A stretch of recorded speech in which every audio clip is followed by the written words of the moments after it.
जी ਤੇ ਗਾਉਂ ਦੇ ਕਿਹੜੇ ਪਲੇਅਰ ਜਿਹੜੇ ਤੁਹਾਡੇ ਉਸ ਟਾਈਮ? साढ़े गाँव दे ਵਾਲੀਬਾਲ ਬਹੁਤ ਤਬਦੀਲੀਆਂ ਆ ਗਈਆਂ, ਜਿਸ ਤਰ੍ਹਾਂ ਨੈਟ ਹੈ ਬਹੁਤ ਛੋਟਾ ਹੋ ਗਿਆ ਹੈ, जी हाँ ਠੀਕ ਹੈ, ਕਿ ਕਾਫੀ ਉੱਚਾ ਹੁੰਦਾ ਸੀ ਜੋ। ਤੇ ਮਜ਼ੀਦ ਇਹ ਦੱਸੋ ਕਿ ਜਿਹੜੇ ਤੁਹਾਡੇ ਕੋਈ ਪੁਰਾਣੇ ਸਾਥੀ ਨੇ मज़ीद। बिस्मिल्लाहिर्रहमानिर्रहीम, अस्सलाम वालेकुम टू ऑल ऑफ यू। मैं हूँ जनाब आपका मेज़बान सहेल अफजल, आपको वेलकम करता हूँ इन्फो अनलिमिटेड यूट्यूब चैनल पर। वेल, अगर आप हमारे चैनल पर पहली दफ़ा आए हैं तो इसको सब्सक्राइब करें, बेल आइकन को प्रेस करें, क्योंकि हमने एक सिलसिला शुरू किया है, हम इंटरव्यूज़ कर रहे हैं मुख्तलिफ़ खिलाड़ियों के। और वॉलीबॉल के हवाले से यह कि इससे पहले मैंने मास्टर अख्तर साहब का इंटरव्यू किया है, इसके 5 पार्ट हैं क्योंकि वो इंटरव्यू लंबा था। और तारक साहब ने दक्कड़ से उनका इंटरव्यू किया और मज़ीद भी इंशाल्लाह प्लेयर के इंटरव्यू करेंगे। हाँ जी, अस्सलाम वालेकुम वरहमतुल्लाह। हाँ जी, तमाम जड़े मेरे दोस्त भाई ने जड़े मैनू इस टाइम देख रहे हो, मैं सारे अगे रिक्वेस्ट करना कि सहेल अफजल साहब ने साढ़े बड़े प्यार मुहब्बत वाले बंदे ने, तो इन्होंने चैनल जड़ा है यूट्यूब का बनाया है। और मैं तुहाडे अगे रिक्वेस्ट करना और जड़े मेरे दोस्त भाई ने उन्होंने खास तौर पर कि इन्हों दे इस चैनल में जड़ा है भरपूर सपोर्ट करो और इनू सब्सक्राइब करो, इनू लाइक और शेयर भी करो। बहुत बहुत शुक्रिया।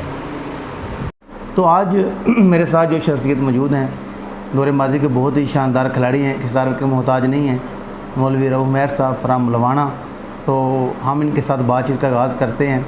जी भाईजान, की हाल ठीक ठाक हो रही है? जी अल्हम्दुलिल्लाह, अल्लाह का शुक्र है। ये सानू दसो कि वालीबाल जड़ा अपने बारे कदों गेम स्टार्ट की, किस तरह की, ये रोशनी पाओ। असी वालीबाल तकरीबन जड़ा 95-94 ती जड़ा वै स्कूल टाइम ते शुरू कर लिया हा। उस वेले साडा गौरमेंट हाई स्कूल मिर्ज़ा अवतार है, इत्थे जी ग्राउंड भी साडा स्कूल दे अंदर ही हा। बेहतर ते उत्थों असी खेलना शुरू किया है जा। ते उस तो बाद जड़ा वै तकरीबन सन 2002 विच जी जी जा 2 ताईं मैं खेडिया वां। 2 विच मेरी फिर इंजरी हो गई, सीरीयस इंजरी ही रोड एक्सीडेंट की वजह से। उस इंजरी की वजह से फिर जड़ा अगू मैं जारी नहीं रख सकिया अपना खेल। फिर मैनू बरूने मुल्क जाना पिया, तो मतलब है कि 8 साल या 9 साल बाद फिर मैं गेम विच दोबारा जड़ा है वो रिटर्न होया 10 विच, 2010 विच जा। तो वो जिहड़े वेले मेरा एक्सीडेंट होया, यानी कह लो मैं एडा बड़ा मैं अपने आप को खिलाड़ी नहीं समझदा, ना ही मैं हाँ जी जी। एक तो मैं मतलब है कि स्मैशर नहीं हा, टप्पा मैं करदा हा पहले स्टार्टिंग थी। ठीक है। तो उस तो बाद ओपन खिलाड़ी नहीं, मैं अपनी टीम की तरफों ही खेलिया, सिर्फ अपनी पिंड की तरफों। बेहतर है जा। तो वो मतलब है कि विच 7-8 साल का गैप पै गया, वो बहुत सारा होंदा है क्योंकि वो जिहड़ी एज होंदी ना 22-23 साल पीक है, पीक होंदी है। वो खेल का एक पीक होंदा है। एक मतलब है कि खिलाड़ी जड़ा अपना आप वो 23-24-25 तक जड़ा अपना मुकम्मल वो गेम दस सकता है। तो वो मेरा मिस हो गया अनफॉर्चुनेटली। तो बहरहाल अल्हम्दुलिल्लाह 30 साल की उम्र में दोबारा फिर जड़ा है नवे सिरों कम बैक किया। फिर अपने पिंड की तरफ भी मैं खेलिया, ओपन वगैरह नहीं। ठीक हो गया जी जी। तो मजीद दसो कि तुहाडे कोई पुराने साथी ने माजी दे जी जी ਤੁਹਾਡੇ ਜਿਹੜਾ ਜਿਸ ਟਾਈਮ ਬੰਦਾ ਗੇਮ ਸਟਾਰਟ ਕਰਦਾ ਹੈ, ਕੋਈ ਸੀਨੀਅਰ ਹੁੰਦੇ ਨੇ ਜਿਹੜੇ ਗੇਮ ਛੱਡਣ ਦੇ ਕਰੀਬ ਹੁੰਦੇ ਨੇ, ਤੇ ਕੋਈ ਐਸੇ ਹੁੰਦੇ ਨੇ ਸਟਾਰਟ ਕਰ ਰਹੇ ਹੁੰਦੇ ਨੇ ਜੀ ਹਾਂ, ਆਪਣੇ ਉਹਨਾਂ ਦਾ ਕੋਈ ਉਹਨਾਂ ਬਾਰੇ ਸਾਨੂੰ ਦੱਸੋ। ਬਹੁਤ ਸਾਰੇ ਨੇ ਉਹ ਖਿਲਾੜੀ ਜਿਹੜੇ ਨੇ, ਬੇਸ਼ੁਮਾਰ ਨੇ। ਪਿੰਡ ਦਾ ਦੱਸੋ ਕੋਈ ਮਤਲਬ ਹੈ ਕਿ ਮੈਂ ਤੁਹਾਨੂੰ ਖਿਲਾੜੀਆਂ ਦਾ ਵੀ ਦੱਸਣਾ, ਇਨਸ਼ਾਅੱਲਾ ਪਿੰਡਾਂ ਦਾ ਵੀ ਦੱਸਣਾ ਵਾ। ਉਹ ਕੋਈ ਨਹੀਂ ਹੈ ਮਸਲਾ कि वो बड़े अच्छे खिलाड़ी है उस टाइम, जिस टाइम मतलब है कि मैं गेम स्टार्ट की है वालीबाल की। साढ़े खोड़ी आलम ती जड़ा है भाई इफ्तिखार साहब है, ठीक है, बहुत ही अच्छे खिलाड़ी है, ज़बरदस्त मतलब है कह लो ईरान कुन प्लेयर है। फिर उसके बाद अपना वलायत खां अमरे वाले है, ठीक है, इत्थे अपना साढ़े छिंबरां दे जाज हाशमी साहब है जी जी, फोत हो गए, अल्लाह पाक उन्हें जन्नत नसीब करे। उसके बाद जनाब मेरी म्याने जगद मियाँ जाफर साहब है, ठीक है, मियाँ काशिफ साहब दे जेडे इस टाइम मियाँ काशिफ साहब ने इन्हों के बड़े भाई बेहतर हो गए। मियाँ अपना जहूर लाई साहब है, ठीक है, उत्थे हकीका दे सारे अच्छे, वलायत अमरे वाला, ठीक है, ठीक बड़े बड़े अच्छे खिलाड़ी है जेडे साडे इलाके दे माशाअल्लाह बहुत ही अच्छी उन्होंने गेम की है।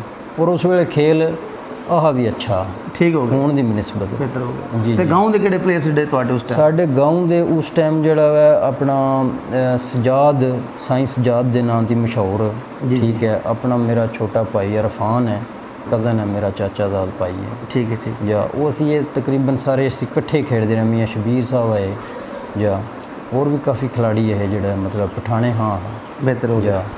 ਜਾਂ ਤੇ ਇਹ ਦੱਸੋ ਕਿ ਤੁਸੀਂ ਜਿਹੜੀ ਖੇਲੀ ਹੈ ਵਾਲੀਬਾਲ, ਜੀ ਉਹ ਮਤਲਬ ਪਹਿਲੇ ਵਾਲੀਬਾਲ ਕਹਿੰਦੇ ਨੇ ਬਹੁਤ ਬਿਹਤਰ ਸੀ, ਜਿਹੜੇ ਵਾਲੀਬਾਲ ਦੇ ਰੂਲਸ ਐਂਡ ਰੈਗੂਲੇਸ਼ਨ ਨੇ ਉਹਦੇ ਮੁਤਾਬਕ ਹੀ। ਹੁਣ ਵਾਲੀਬਾਲ ਬਹੁਤ ਤਬਦੀਲੀਆਂ ਆ ਗਈਆਂ, ਜਿਸ ਤਰ੍ਹਾਂ ਨੈਟ ਹੈ ਬਹੁਤ ਛੋਟਾ ਹੋ ਗਿਆ ਹੈ, ਜੀ ਠੀਕ ਹੈ, ਕਿ ਕਾਫੀ ਉੱਚਾ ਹੁੰਦਾ ਸੀ, ਜਾਂ ਹੋਰ ਕਾਫੀ ਤਬਦੀਲੀ ਨੈਟ ਮੈਨ ਖਤਮ ਹੋ ਗਿਆ ਹੈ। ਜੀ ਇਸ ਦੇ ਹਵਾਲੇ ਨਾਲ ਰੋਸ਼ਨੀ ਪਾਓ। ਇਹ ਬੜਾ ਜਿਹੜਾ ਤੁਸੀਂ ਅਹਿਮ ਗੱਲ ਕੀਤੀ ਹੈ ਜੀ ਕਿ ਜਿਹੜਾ ਹੁਣ ਦਾ ਵਾਲੀਬਾਲ ਹੈ ਔਰ ਜਿਹੜਾ ਪਹਿਲੇ ਆ, ਇਹਦੇ ਵਿੱਚ ਪਹਿਲੇ ਤੇ ਇੱਕ ਫਰਕ ਕੀ ਹੈ? ਜੀ ਜੀ ਇਹਦੇ ਫਰਕ ਬਹੁਤ ਸਾਰਾ ਹੈ।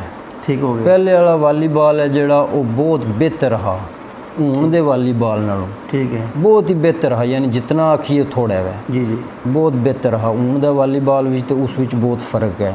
ਠੀਕ। ਹੁਣ ਇਹ ਮੁਖਤਲਿਫ ਜਿਹੜਾ ਫਰਕ ਕੀ ਹੈ ਉਹ ਵੀ ਮੈਂ ਤੁਹਾਨੂੰ ਦੱਸ ਦਿੰਦਾ। ਬਿਹਤਰ ਮੁਖਤਲਿਫ ਜਿਹੜਾ ਕਮੈਂਟੇਟਰ ਹਜ਼ਰਾਤ ਅਗਲੇ ਦਿਨ ਤੁਸੀਂ ਆਪਣਾ ਸਾਡੇ ਬੜੇ ਮਤਲਬ ਹੈ ਕਿ ਪਿਆਰ ਮੁਹੱਬਤ ਵਾਲੇ ਜਿਹੜੇ ਨੇ ਬੜੇ ਸਾਡੇ ਮੋਹਸਨ ਨੇ, ਮਾਸਟਰ ਹਾਜੀ ਅਖਤਰ ਸਾਹਿਬ ਖੋੜੀਆਂ ਵਾਲੇ ਕਮੈਂਟੇਟਰ, ਬਿਲਕੁਲ, ਉਹਨਾਂ ਨੇ ਵੀ ਗੱਲਬਾਤ ਕੀਤੀ ਹੈ ਕਿ ਨੈਟਮੈਨ ਹੋਣਾ ਚਾਹੀਦਾ ਹੈ। ਹੋਰ ਵੀ ਕਈ ਬੰਦੇ ਜਿਹੜਾ ਮੈਂ ਵੱਡੇ ਖਿਲਾੜੀਆਂ ਦੇ ਜਿਹੜੇ ਓਪਨ ਖਿਲਾੜੀ ਮਾਜ਼ੀ ਦੇ ਹੋ ਗੁਜ਼ਰੇ ਨੇ ਜਾਂ ਜਿਹੜੇ ਹੁਣ ਨੇ, ਉਹਨਾਂ ਦੀ ਵੀ ਗੱਲਬਾਤ ਇਸ ਮੌਜੂ 'ਤੇ ਮੈਂ ਸੁਣਨਾ।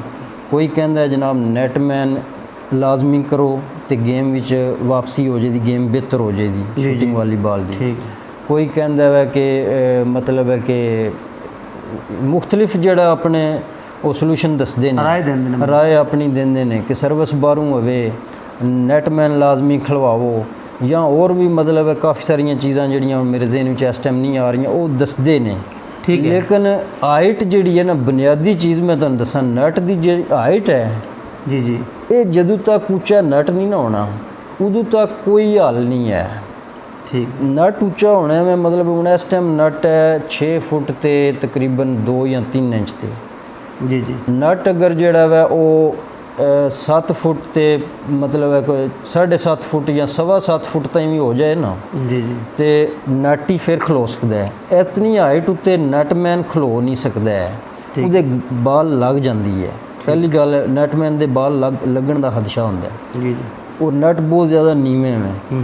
ਦੂਸਰਾ ਜਿਹੜਾ ਵਾ ਹੁਣ ਜਿਹੜੇ ਖਿਲਾੜੀ ਨਹੀਂ ਨੇ ਉਹ ਵੀ ਮਤਲਬ ਹੈ ਕਿ ਕਹਿ ਲਓ ਆ ਗੇਮ ਦੇ ਵਿੱਚ ਇਹਨਾਂ ਨੇ ਛੋਟਾ ਨਟ ਹੋਣ ਦੀ ਵਜ੍ਹਾ ਤੋਂ, ਠੀਕ ਹੈ, ਜਿਹੜੇ ਜਿਸ ਟਾਈਮ ਹਾਈਟ ਨਟ ਦੀ ਠੀਕ ਹੋਵੇ ਦੀ ਨਾ, ਇਹ ਬੜੀ ਅਹਿਮ ਗੱਲ ਹੈ ਵਾਲੀਬਾਲ ਦੀ। ਨਟ ਦੀ ਹਾਈਟ ਜਿਸ ਟਾਈਮ ਠੀਕ ਹੋਵੇ ਦੀ, ਉਸ ਟਾਈਮ ਜਿਹੜੇ ਅੱਛੇ ਖਿਲਾੜੀ ਹੋਣ ਦੇ ਸਿਰਫ ਔਰ ਸਿਰਫ ਉਹ ਹੀ ਵਾਲੀਬਾਲ ਦੇ ਵਿੱਚ ਰਹਿ ਜਾਣ ਦੇ। ਬਾਕੀ ਵਾਮ ਹੀ ਜਾਂ ਤੁਸੀਂ ਜਿਹੜੇ ਅਨਾਉਂਸਮੈਂਟ ਵਾਲੇ ਹੋ, ਸੇਲ ਸਾਹਿਬ ਜਿਸ ਤਰ੍ਹਾਂ ਤੁਸੀਂ ਅਨਾਉਂਸਮੈਂਟ ਕਰਦੇ ਹੋ, ਜਾਂ ਦੀਗਰ ਹਜ਼ਰਾਤ ਨੇ, ਉਹ ਹੀ ਉਹਨਾਂ ਨੂੰ ਵਾਮ ਹੀ ਰਿਜੈਕਟ ਕਰ ਦਿੱਤੀ ਉਹਨਾਂ ਖਿਲਾੜੀਆਂ ਨੂੰ। ਠੀਕ ਹੈ, ਉਹਨਾਂ ਨੂੰ ਤਾਂ ਹੀ ਤੇ ਮਸਲਾ ਬਣਿਆ ਨਾ। ਅਸੀਂ ਬੜੀ ਕੋਸ਼ਿਸ਼ ਕਰਨੇ ਆ ਪਏ ਕਿ ਨਟ ਦੀ ਹਾਈਟ ਹੈ ਜਿਹੜੀ ਉਹ ਕਿਸੇ ਤਰੀਕੇ ਉੱਚੀ ਹੋਵੇ।